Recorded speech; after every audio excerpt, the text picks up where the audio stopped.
Alright, so as you guys know, I have a bunch of speakers in the back, and my alternator does not produce enough power to charge my triple battery setup, and it doesn't produce enough power for my system to fully function.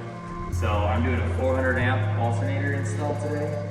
Let's see here, this is XS Power alternators, or XS alternators, and I'll do a different belt because of the different pulley size, and I'll be upgrading my big 3 so that I can bring more power from the positive of the alternator to the battery. My ground's already doubled up, so. All right, so first things first, we're gonna take off these battery terminals so that we don't get shocked. Now I gotta take the air box out, so.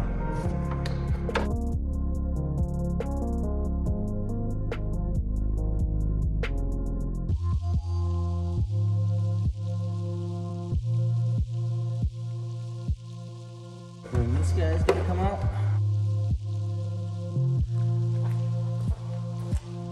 All right, now that the air stuff is out and the battery's disconnected, I disconnected a lot of the wiring harness, and now I'm removing the coolant hoses. I'm gonna do a little mess.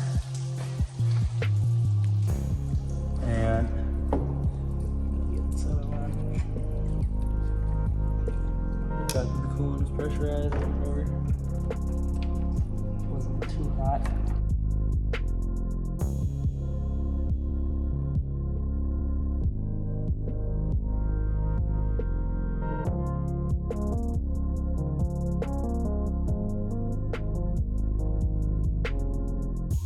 Next, I gotta unscrew the fan from the radiator itself.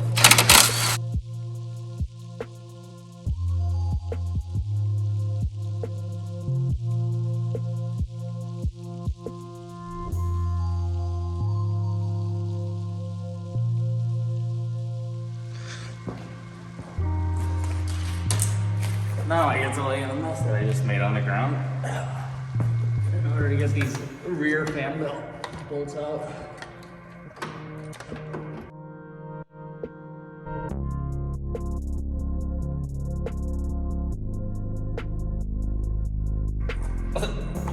Looks like the last time I did the radiator, I never put them back in, so it'll be easy to do.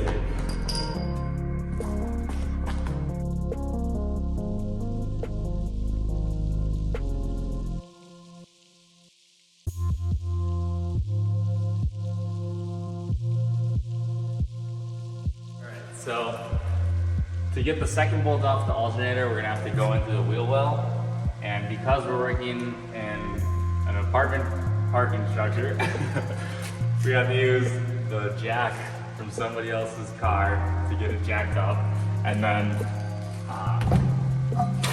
we don't have a jack stand, so we're gonna sacrifice potentially curbing my rim over dying. So that'll go right there. So I was leaning in, get the alternator out, you know. This is why we put that tire there. Except now the jack stand is wedged in there, but at least I didn't absolutely destroy my rotor or anything else in my car. So my rim took a little beating today, but at least I didn't. At least it's drivable. All right, so you can see the disaster here. We're gonna use another jack, but for the time being, with the other jack is coming out.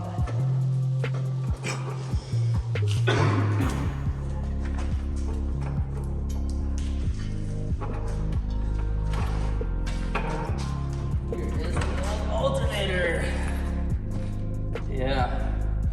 So this one's about 110 amps at high RPM and like 60 at idle. One that's going in is gonna be able to put up to 400. So this is junk now. All right, so the new alternator wasn't exactly the same as the old one. It's supposed to have a notch in here so that the alternator can swing into place when this bolt is backed out.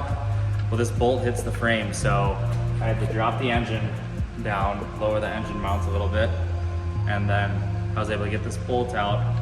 We'll be able to slide it in like that, and it should clear that way, and then we'll have to raise the engine back up. So the factory bolt didn't match the aftermarket bolt that we needed, so I had to go pick up a new one. All right, so here's a look in the engine bay.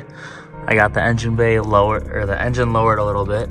Here's the new alternator installed. Got the fan out right in here.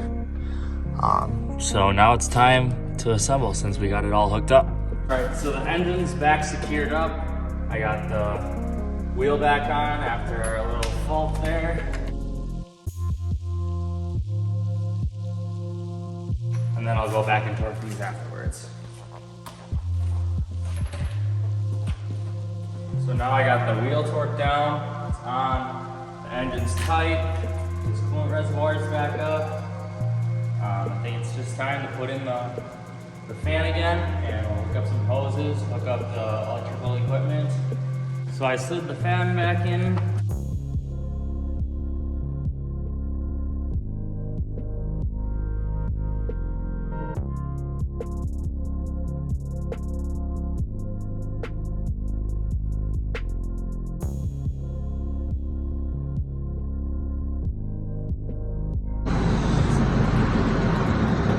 All right, so the last thing I gotta do is put it in the air box.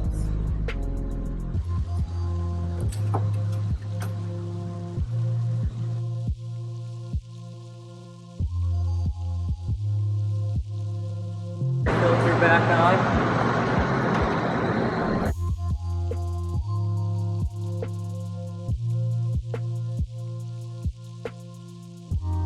And then the last thing I gotta do is I gotta add this big 3 wire back onto the power, and then I'll hook up my batteries in the back again, and then I'll come up front, hook it up. I gotta do coolant, and I should have to put a little bit more transmission fluid in because it came out the transmission cooler lines that I took off. So now I got the rear battery hooked up, and I'm gonna go ahead and hook up this front battery. You can see the new 0 gauge there.